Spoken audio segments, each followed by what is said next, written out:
Je passais des journées et des journées dans ma chambre. Elle ne venait jamais me voir. Elle ne cherchait jamais à savoir si j'allais bien.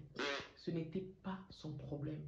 Le soir, quand son fils rentre, je l'entends discuter avec son fils. Je ne cherche pas à prêter attention parce que j'étais vraiment fatiguée. Quand il entre dans la chambre, il m'explique la situation. Il me dit franchement, pourquoi tu te comportes comme ça avec ma mère? Pourquoi tu ne l'aimes pas? Je lui dis, mais tu parles de quoi? C'est là où il m'explique encore en profondeur. Je lui explique que mais non, il y a malentendu.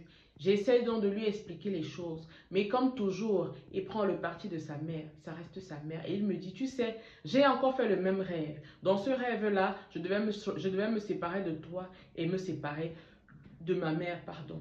Et si ça arrive que je dois me séparer de vous, je vais me séparer de vous et j'aurai la paix. Je lui dis, ah bon, il n'y a pas de souci. Il finit de m'aider à prendre mon bain. Je me couche, je dors.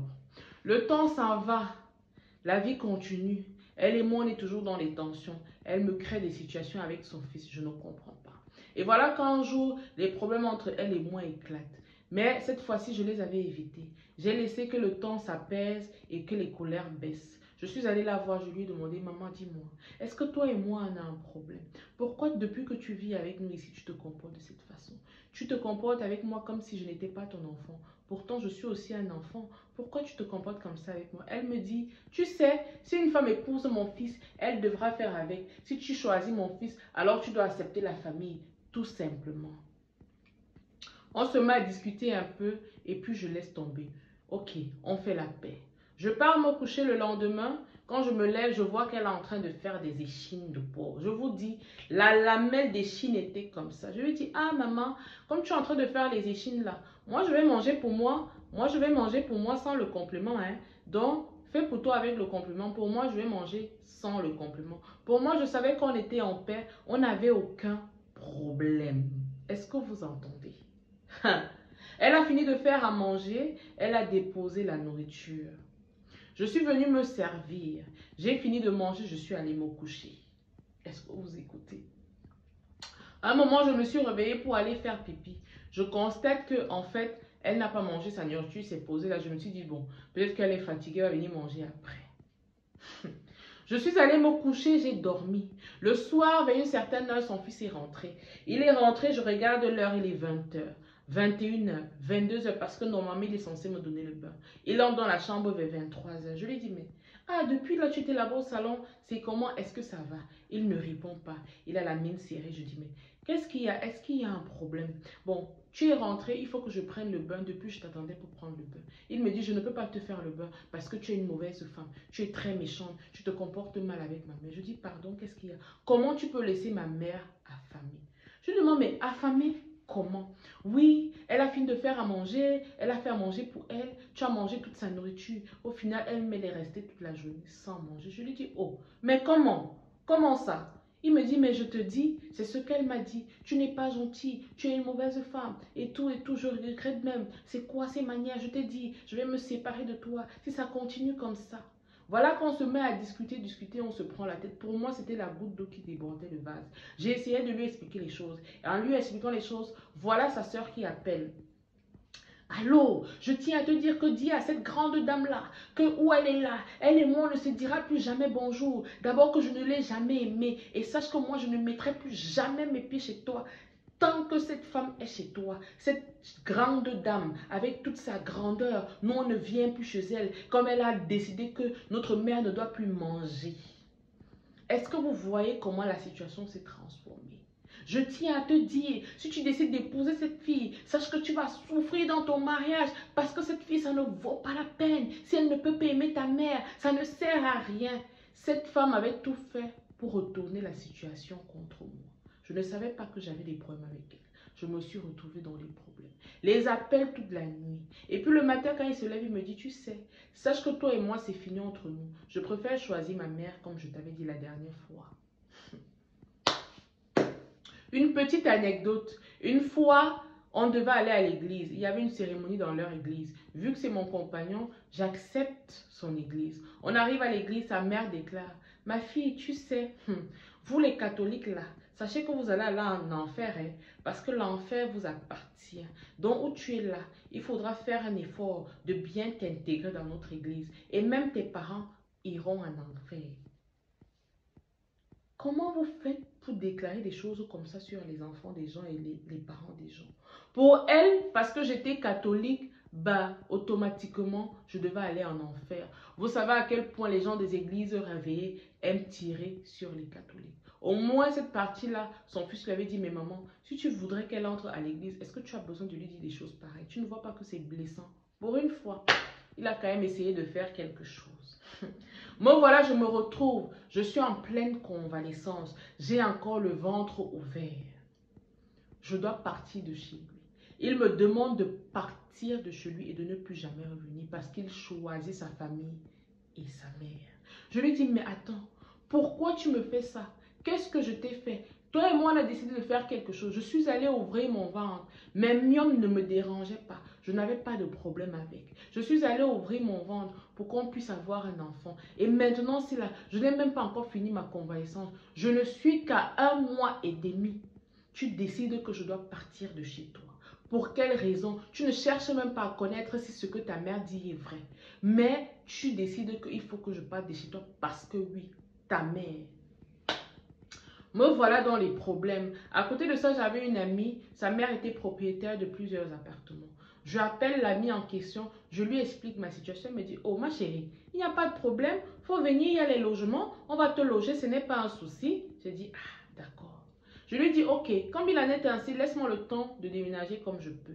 Donne-moi 2 semaines et je partirai d'ici. Il faut que tu partes d'ici. Je ne veux plus te voir ici. Tu n'es pas la femme qu'il me faut. Il faut partir de chez moi. Tu n'aimes pas ma famille. Je dis, mon gars, donc c'est comme ça. Ok, il n'y a pas de problème, oh, je prends. Voilà que je commence à chercher comment je vais déménager. Ma soeur est dans une église réveillée. Alors, elle aussi de son côté essaie d'appeler les frères de son église pour m'aider à déménager. Ce jour-là, il n'était pas là. Et sa mère aussi, entre-temps, était partie de la maison parce qu'elle estimait qu'elle ne pouvait plus vivre sous le même toit avec moi. La mère là, non, je te coupe le chapeau. On déménage les choses, je dis qu'ok, je prends tout ce que j'avais acheté et entre-temps, on avait acheté une machine à laver et un frigo. Je décide donc de prendre le frigo, de partir avec. Quand il rentre, il trouve qu'il n'y a pas le frigo. Allô, il faut venir me remettre mon frigo parce que où tu es placé là, sinon je vais te faire du mal. Je veux mon frigo. Je lui dis, mais attends, on a acheté les choses ensemble, mais comment toi maintenant, oh, tu veux prendre toutes les choses pour toi? Est-ce que c'est comme ça qu'on fait? Toi aussi. Il me dit, non, il faut venir me donner mes choses. Je ne veux rien entendre. Oh, c'est comme ça? C'est comment? Ah. Et voilà que je dis, ok, il n'y a pas de souci. Je lui remets son frigo. Je décide de réaménager ailleurs, malade, convalescente, avec une blessure sous le ventre. Les hommes, les familles. Yeah! Vous allez nous tuer. Il dit oui, entre lui et moi c'est fini, il n'y a pas de souci. J'ai accepté et mon cœur est resté ouvert. 3e gourmet sur moi. Étant donné que le gourmet n'est pas le camarade de quelqu'un, j'ai subi et j'ai encaissé ce gourmet-là. Mais en même temps, ma famille était avec moi. Ils m'ont énormément soutenu parce que ce n'était pas facile pour moi. J'ai traversé des choses, ça m'a pris du temps pour partir, pour accepter et pour me dire que voilà, je dois recommencer à zéro. Voilà que ma convalescence finit. Je recommence à travailler. J'aménage tout doucement mon appartement. Et comme Dieu sait faire ces choses, chaque chose a son temps. Quand vous forcez trop les relations, c'est comme ça. C'est comme ça. Tu forces, tu pars. On t'a montré plusieurs fois qu'on ne veut pas de toi, mais tu es dedans. Tu forces. Je ne suis plus avec le gars. Ça fait 1 an et demi. Je rencontre un autre homme. Lui, de son côté, vit de l'autre côté du continent. Il est en Europe. Il vient de temps en temps. Voilà que le gars me dit, bébé, tu es la femme de ma vie. Ne te stresse pas. Ne panique de rien. Moi, là, je te fais là, le genre de dot que quand les gens vont regarder, on va dire, yeah! C'est qui ça? C'est qui qu'on dote comme ça? Et voilà que ma dot arrive. La dot était magnifique. Tout le monde en parlait. Je dis, les photos étaient postées et partagées. Je dis, ça allait vite. Jusqu'à ce que mes anciens collègues découvrent les photos. Ils sont sidérés. Comment elle a pu te faire ça? Alors que vous étiez ensemble, comment elle peut faire des choses comme ça? À quel moment elle était en couple, pourtant vous étiez ensemble? Un collègue m'appelle, je lui explique que mais je ne suis plus avec lui depuis pratiquement 1 an et demi, vous n'êtes pas au courant. Il me dit, mais non, il ne nous a jamais dit que c'était fini entre vous. Nous, on savait que vous êtes toujours ensemble. Oh, oh, qu'est-ce que tu me dis comme ça? Je lui ai dit, mais non, on n'est plus ensemble depuis bien longtemps.